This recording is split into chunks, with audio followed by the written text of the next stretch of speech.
With 10 games remaining, Pope John Paul's baseball team is just about where they want to be, with a 14-8 record. We're happy with what's going on right now. We're currently ranked 9th in Division III Select. Yeah, I am. I'm proud of where these kids are. We had a bunch of kids who were, I would call them inexperienced, just because they were kind of stuck behind a good class.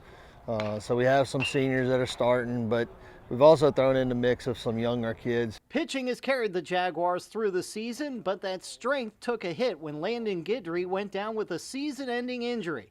He hopes to be cleared to hit and play in the field later in the year, but it is a loss for a staff that has excelled this season. Yeah, it's definitely rough, not being able to pitch anymore. Thankfully, I'm allowed to hit, and I have to go through a little bit of a throwing program, and then I can play the field a little more. But just being able to play my role in whatever I can do to help the team out really is all I'm here for. AIME checks the runner, delivers.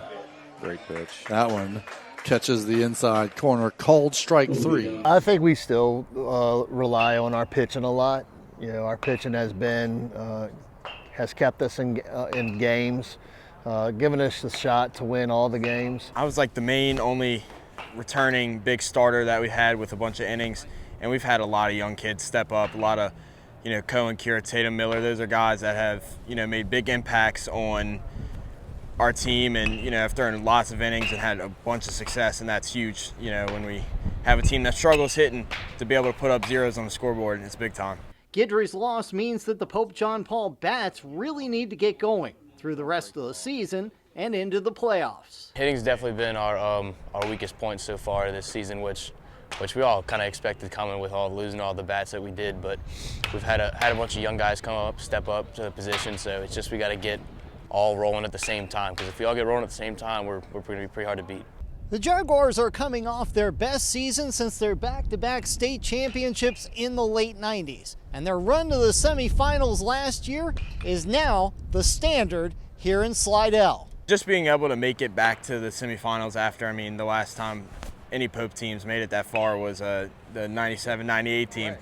So it was very special, and as a group, collective, it's nice knowing, like, hey, we have this potential to be there.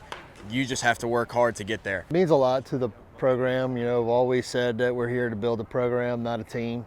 So we're trying to run this program into the right direction.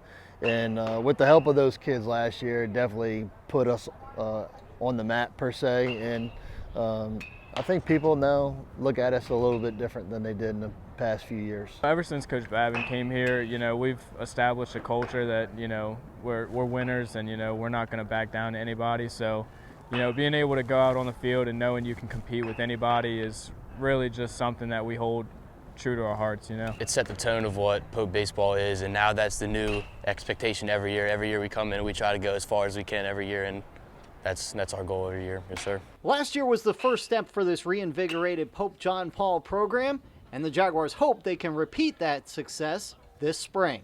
In Slidell, I'm Paul Boron for VSN.